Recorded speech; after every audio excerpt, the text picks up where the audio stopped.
Hi, everyone. Hello. Hi. Hi, everyone. My name is Crystal with the Dog Psychology and Training Center. And today's Facebook Live, we're going to focus on the OODA loop and what it is and how it can help you and your dog and well, you and just about any other aspect of your life. So for those of you that don't know, we do family dog training for families, and we are family owned and family ran. And so our kids are very much active in this business as well, as far as being distractions for dogs. But ultimately, it is up to us adults to master the OODA loop so that I can help dogs make better choices, and ultimately their owners and their families to make better choices when distracting children and other real life things, cars passing, dogs walking by, happen. So what is an OODA loop and how can it help you?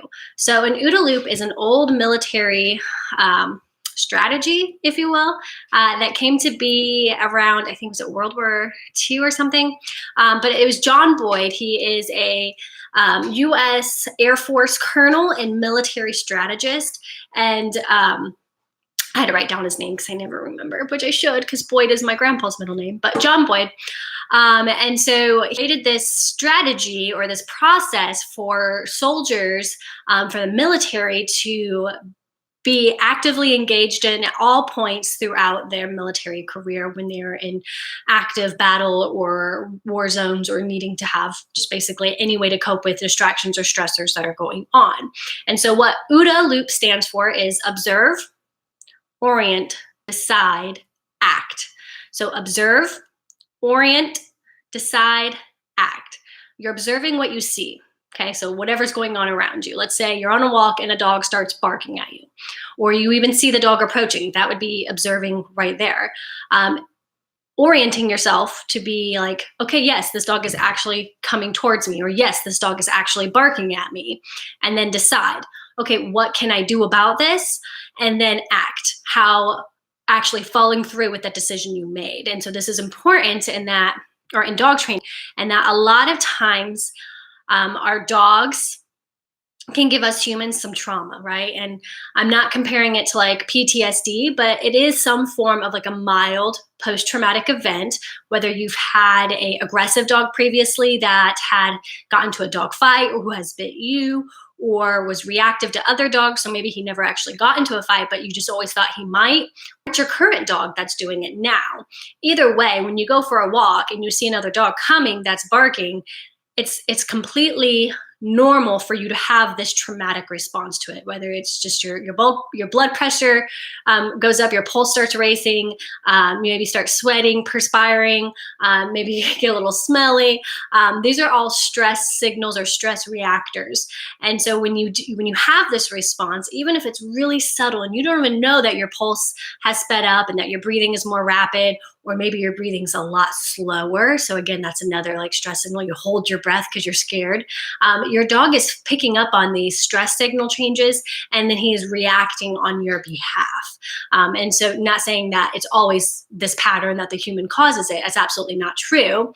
But the human, after you've had this traumatic experience with your dog, we have this response, and it just continuously feeds our dog's negative responses in these situations. So the OODA loop is something that I share with our families, excuse me, that I share with our families to help them focus and regain that composure so they can continue and to be successful on this journey with their dog. And so we'll go back to the barking dog. Let's say you have a dog reactive dog on walks, meaning your dog likes to bark and pull and growl at other dogs as you go on your daily walks. And this is a very common occurrence that we see with our families. So I'm not saying it's normal or that it's okay, because by no means is that true, but it is something that we see a lot of. So you're not alone if this is your dog. But what we want to walk our families through is the OODA loop. And it's a loop because it is continuously changing and evolving, and you're always going back to the beginning. Observe, orient, decide, act. Observe, orient, decide, act. Now re-observe, orient yourself to the situation, decide, and then act. And so let's say you have a dog reactive dog, you're going for a walk, you have the leash is loose, you're trying to do a loose leash walk, so your dog's not pulling, because having that tightness in the leash will actually give tension to your dog, and that tension is going to make them more reactive or explosive on the walk. So keeping that leash loose, you're starting to walk, you see another dog approaching. Okay, you are observing that dog is coming, you're orienting yourself like, okay, my dog might react. I'm going to decide that I want to go the opposite way now so I can prevent my dog from reacting. And then you literally turn and go the opposite way. And it sounds so simple, but in a traumatic mindset, when you're in that fight or flight, freeze, fight, or flight response, your brain just doesn't seem to grasp simplicity sometimes, right? Like when you're in a heated argument and you get very emotional, and then you look back at it and you're like, why didn't I just say this? Or why didn't I think of this? And it's just because emotions are not rational, okay? Emotions are not rational. Thoughts, you can control your thoughts, okay? And those control your feelings, your emotions. So focus on those thoughts. And this is where the OODA loop helps you regain that control again. So observe, orient, decide, act. So we're back to the part where we decide we want to turn the other way. We turn and we go the other way. The dog is still, let's say the dog is still barking. So he's looking behind him and barking at the other dog. So we're going to re-observe that maybe wasn't successful as we'd liked it to be. We're going to orient ourselves to the new situation of, yes, my dog's still barking at this other dog. I'm going to decide to go behind this house or down this alley or behind this car. And then I'm going to act upon that and go that way. And so there's this constant evolving flow of what's going on or what you're seeing with your dog and training. So I hope that makes sense to everybody. In a more practical situation for humans would be like if you've ever been in when we first learned about this, it was in a online YouTube video actually, and it was James Yeager, who is like a gun guy on YouTube, and he was talking about if you're going to do a concealed carry, how it's really important to not have your gun in different places. Like you should always carry it in the same spot.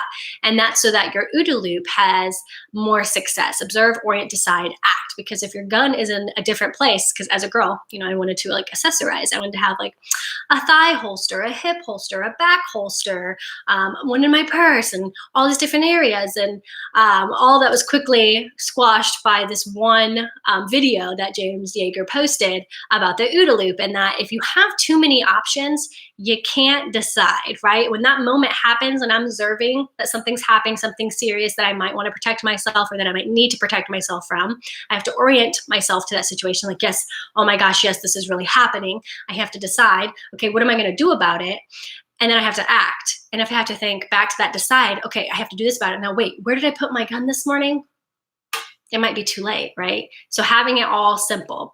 So that being said, going back to the OODA loop for your dogs, don't give you or your dogs too many options, okay? Because that will delay your action of the OODA loop. You want to keep it as simple as possible. So if you say, okay, I could go left here, I could go right here, I could stop, I could have my dog sit, I could have my dog lay down.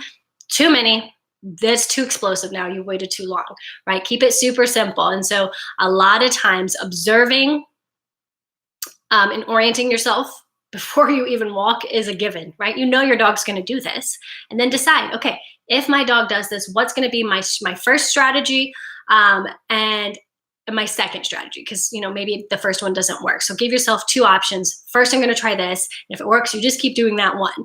If that doesn't work, then you try your second strategy. Or if those don't work, go back home, reorient yourself, process, decide, act, and then try it again. And so if you have too many choices for you or your dog, they're not going to know what choice to make. Does that make sense? So let's say for some leash reactive dogs or dog reactive dogs on the walk, a lot of times if I just have those families step about 5 feet off of the sidewalk, have their dog in a sit or a down command, let the other dog walk by, and then continue their walk, it works for those dogs. And so if we can get into the habit of anytime your dog sees another dog, before your dog can blow up, right? You're already observing, orienting, and deciding, we're going to go sit. And so you act upon that and you have your dog sit before they explode. Eventually there's going to be this trigger of your dog sees another dog and he's going to look to you like, hey, are we going to go sit over there? Yeah, we are. And when your dog is consistent with that, you can say, no, let's just keep walking. Because now they're focused less on that dog. They saw the dog. They knew the next trigger was going to be a sit command. And now you're saying walk. And they're like, oh, okay. And so it just helps dissipate all of that energy. It's not always that way. It's not always the sit command. Sometimes they have to be in a down command, or sometimes they have to be facing away from the dog that's coming. Sometimes it's maybe going to the other side of the street. Sometimes it's maybe turning around and going the opposite direction. So if you're going this way and a dog's coming this way, you say, nope, we're going to go this way. And so you just move a little bit faster and turn the corner so you can get out of this dog's view. So there's a lot of different processes. And obviously, if your dog has leash reactivity, please contact a professional trainer, because we can help you safely overcome this much quicker than doing it on your own.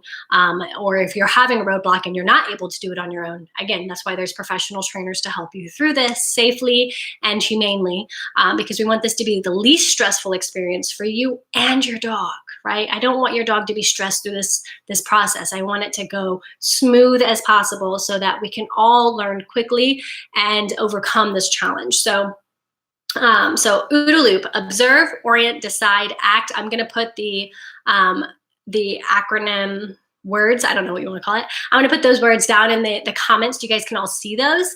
And then if you have any questions about the OODA loop or implementing it or other aspects on how to use it, please post those in the comments too. But my 2 rules are: implement the OODA loop and know that it's evolving, right? So you're going to implement it and re-implement it. And then 2, keep it simple. Don't overthink this. Don't overanalyze it, because the less options you give yourself, the more successful you're going to be. So OODA loop and keep it simple. All right, guys, that's all I have for today's Facebook Live. Trying to keep it short and sweet for you guys. So if you have any questions, post them in the comments. If not, I will, well, even if you do or don't, I will see you guys next Thursday at noon for our next Facebook Live before Christmas.